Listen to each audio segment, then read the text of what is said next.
ధీటుగా ఎదుర్కొంటాం, ధీటుగా సమాధానం చెప్తాం. ఈసారి కనుక కవ్వింపు చర్యలకు దిగినా, ఈసారి కనుక దాడికి దిగితే ఆ పరిణామాలు ఎలా ఉంటాయో భారత్ ఇప్పటికే సమాధానం చెప్పింది ఆపరేషన్ సింధూర్తో. సో ఇంకోసారి కవ్వింపు చర్యలకు పాకిస్తాన్ దిగుతుందా? దిగితే మాత్రం మూతోడ్ జవాబ్ దేంగే. ఏమంటారు? మూతోడ్ జవాబ్ దేంగే. ఇది మాత్రం భారత్ విడిచిపెట్టదు. ఈసారి పాకిస్తాన్ కనుక కవ్వింపు చర్యలకు దిగితే అదే రకమైన సమాధానం చెప్తా ఉంటుంది. బట్ వాళ్ళకి అంత ఛాన్స్ మనం ఎందుకు ఇస్తాం?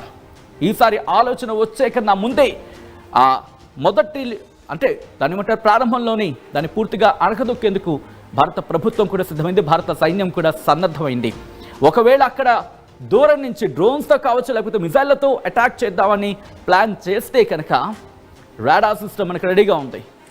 మన anti defence air defence system అంటూ ఉంటాం కదా, ఎయిర్ డిఫెన్స్ సిస్టమ్ యాంటీ మిసైల్స్ని కావచ్చు, లేకపోతే యాంటీ డ్రోన్స్ని కావచ్చు, అవి మనకు సిద్ధంగా ఉన్నాయి. ఎయిర్ డిఫెన్స్ సిస్టమ్ని యాక్టివేట్ చేసి వాటిని గాల్లోనే పేల్చేస్తాయి. దాంతోపాటు పూర్తిగా ఈ ప్రాంతాన్ని అంతా తమ ఆధీనంలోకి తీసుకోవడం జరిగింది భారత సైన్యం. కాబట్టి భయపడవలసిన అవసరం లేదు, బట్ జాగ్రత్తగా ఉండాల్సిన అవసరం అయితే ఉంది. అనుమానం కలిగిందా? వెంటనే ఇన్ఫర్మేషన్ ఇవ్వడం భారత సైన్యానికి, వాళ్ళు చూసుకుంటారు. భారత సైన్యానికి అప్పచెప్పితే ఎవరికి ఎలాగివ్వాలో ఆ లెక్కలో తేల్చేస్తారు. సో అమర్నాథ్ యాత్రకి వెళ్తున్న ప్రయాణికులకు సంబంధించి ఇప్పటికీ 3,30,000 మంది, అంటే 3.3 లక్షల మంది రిజిస్టర్ చేసుకున్నారు. ఆ సంఖ్య 5కు చేరుకోవచ్చు. 5 లక్షల మంది సుమారు దర్శించవచ్చు అంటూ చర్చ జరుగుతున్న నేపథ్యంలో మీకేమనిపిస్తూ ఉంది? అమర్నాథ్ యాత్రకు సంబంధించి భారత ప్రభుత్వం ఇప్పటికీ ఏర్పాట్లు తీసుకుంది కాబట్టి పాకిస్తాన్ అటువంటి దుర్మార్గపు ఆలోచనకి దిగే అవకాశం ఉందనుకుంటున్నారా? ఒకవేళ దిగితే భారత ప్రభుత్వం ఎటువంటి సమాధానం చెబుతుంది? మీరే చెప్పే ప్రయత్నం చేయండి.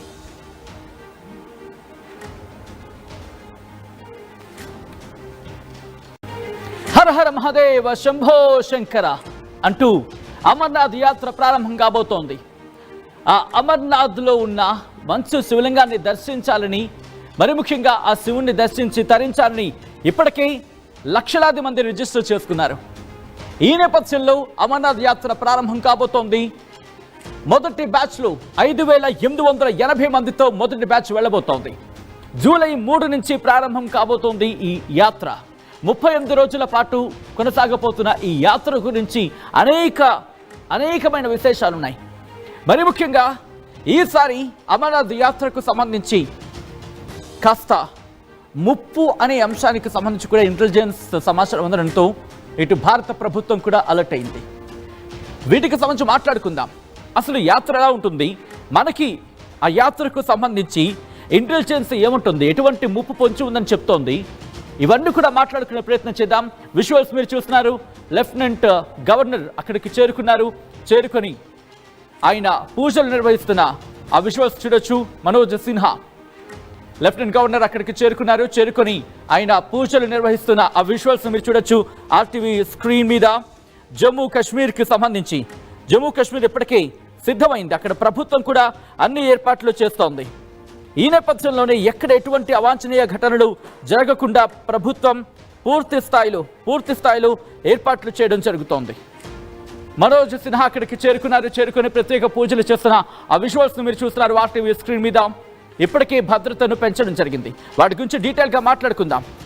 ఒకసారి మ్యాప్ ఎక్కడి నుంచి మొదలవుతుంది, దాంతోపాటు ఎటువంటి ఏర్పాట్లు చేయడం జరిగింది, ఇవన్నీ కూడా ఒకసారి చూసే ప్రయత్నం చేద్దాం. ముందుగా మీరు చూస్తే కనుక ఇదిగోండి, మీరు ముందు చూస్తే కనుక అమర్నాథ్ యాత్రకు సంబంధించిన రూట్ మ్యాప్ని మీరు చూస్తున్నారు ఆర్టీవీ స్క్రీన్ మీద.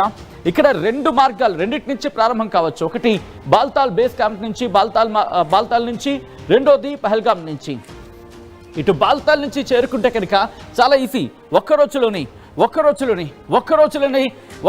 అక్కడికి చేరుకోవచ్చు. ఒక్క రోజులోని అమర్నాథ్ గుహకి చేరుకోవచ్చు. అక్కడ మంచులింగాన్ని దర్శించుకోవచ్చు. కానీ ఇక్కడ దాదాపుగా 14 కిలోమీటర్లు ఉన్న ఈ ప్రాంతం నుంచి వెళ్ళాలనుకుంటే కనుక మీరు చూడొచ్చు, ఇక్కడ చూస్తేనే ఇలా అంటే నిటారుగా ఉంది. దాదాపుగా ఇప్పుడు ఇలా ఉంది కదా, నా పేపర్ మీకు ఇలా కనిపిస్తోంది కదా, ఇలా ఉంది కదా, ఇది ఇలా నిటారుగా ఉంటుంది. అంటే ఇలా ఉంటుంది, కాస్త ఏటవాలుగా ఉన్నట్టుగా ఉంటుంది.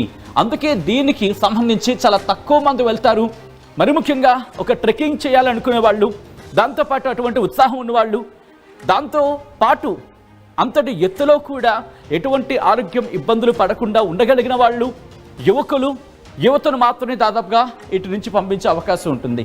సో మీరు చూడొచ్చు 1 నుంచి 2 రోజుల్లోనే ఈ మార్గం ద్వారా వెళితే 1-2 రోజుల్లోనే చేరుకోవచ్చు. మీరు చూడొచ్చు బాల్తాల్ మార్గం ఇది బేస్ క్యాంప్కి సంబంధించి ఇది. ఆ తర్వాత ఇక్కడి నుంచి వాళ్ళ ప్రయాణం ప్రారంభిస్తారు. 1-2 రోజుల్లోనే బరారీకి చేరుకున్న తర్వాత బరారీ నుంచి నేరుగా సంగం చేరుకుంటారు. సంగం నుంచి 3 కిలోమీటర్ల ప్రయాణం అమర్నాథ్ గుహకి చేరుకుంటారు. సో ఇది మొదటి మార్గం. ఇక రెండో మార్గం మీరు చూడొచ్చు పహల్గామ్ సంబంధించి. సో ప్రస్తుతం పహల్గామ్కి సంబంధించి మాట్లాడుకుందాం. ఇక్కడి నుంచి ప్రారంభిస్తే చందన్వాడి బేస్ క్యాంప్కి చేరుకుంటారు. చందన్వాడి బేస్ క్యాంప్కి చేరుకున్న తర్వాత అక్కడి నుంచి శేషనాగ్కి చేరుకుంటారు. శేషనాగ్ నుంచి పంచతర్ణి నుంచి సంగం, ఆ తర్వాత అక్కడి నుంచి 3 కిలోమీటర్లు, అక్కడి నుంచి అమర్నాథ్ గుహకి చేరుకుంటారు. మీరు ఇక్కడ గమనిస్తే కనుక ఇక్కడ పహల్గామ్ మార్గం ఉంది కదా, ఇక్కడ నుంచి చందన్వాడికి చేరుకున్న తర్వాత బేస్ క్యాంప్లో వీళ్ళు ఇక్కడ ఉంచడం జరుగుతూ ఉంటుంది. ఇక్కడ నుంచి దాదాపుగా 40 కిలోమీటర్ల గురించి మాట్లాడుకుంటారు. దాదాపుగా ఇది 3 నుంచి 5 రోజుల పాటు ప్రయాణం. ఇదంతా కూడా 3 రోజుల నుంచి 5 రోజుల ప్రయాణం. మీకు గుర్తుందా, ఇది దాదాపుగా కొన్ని వేల అడుగులు 12,000 అడుగులకు పైగా ఉంటుంది. ఎక్కడి నుంచి?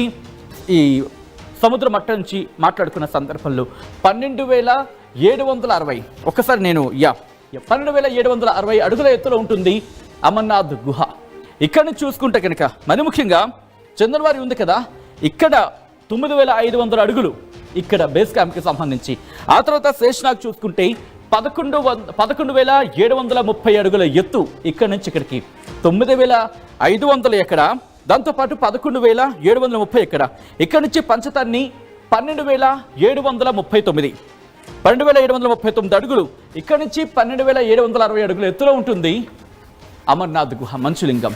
ఆ మంచులింగాన్ని దర్శించుకోవడానికి, ఆ శివయ్యను దర్శించి తరించాలని కొన్ని లక్షలాది మంది వెళ్తూ ఉంటారు. అయితే ఇక్కడ మీరు చూస్తున్నారు కదా, ఈ మార్గానికి సంబంధించి ఇటు బాల్తాల్ నుంచి వచ్చినా లేకపోతే పహల్గామ్ నుంచి వచ్చినా ఇద్దరు కూడా ఇక్కడ సంగం దగ్గర చేరుకుంటారు. అక్కడి నుంచి వీళ్ళు అమర్నాథ్ గుహకు చేరుకుంటారు మంచులింగాన్ని దర్శించడానికి. బట్ ఇప్పుడు ఇక్కడే భారతదేశ ప్రభుత్వానికి కావచ్చు, ఇంటెలిజెన్స్ కావచ్చు, భారత్ మీద దాడి చేసే అవకాశాలు ఉన్నాయి, ఉగ్రదాడి జరిగే అవకాశం ఉందంటూ కూడా ఇంటెలిజెన్స్ సమాచారం అందింది. దీనికి బలం చేకూరుస్తూ పాకిస్తాన్ ఆర్మీ చీఫ్ సోకాల్డ్ ఆ ఫీల్డ్ మార్షల్ ఉన్నాడు కదా, సాధారణ ఫీల్డ్ మార్షల్ అనడానికి లేదు, ఫీల్డ్ మార్షల్ అంటూ ఉంటారు సోషల్ మీడియా వేదికగా. అటువంటి ఫీల్డ్ మార్షల్, అటువంటి ఆ దుర్మార్గుడు ప్రస్తుతం భారతదేశానికి సంబంధించి వ్యతిరేకంగా ఇంకోసారి మాటల తూటాలు పేల్చే ప్రయత్నం చేశాడు. ఏమంటాడో తెలుసా? ఉగ్రవాదులకు సంబంధించి ఉగ్రవాదానికి మద్దతు ఇస్తామనే రకంగా వాడు మాట్లాడుతున్నాడు. జమ్మూ కాశ్మీర్ని విడిచిపెట్టే అంశమే లేదు, కశ్మీర్ మాది అన్నట్టుగా అర్థం వచ్చేలా మాట్లాడుతున్నాడు. ఉగ్రవాదులకు సాయం అందిస్తాం అన్న రకంగా మాట్లాడుతున్నాడు. ఇంకో పక్క అంటే ఇటు ఇంటెలిజెన్స్కి రిపోర్ట్ రావడం కావచ్చు, ఇంటెలిజెన్స్కి వస్తున్న సమాచారం ప్రకారం కావచ్చు,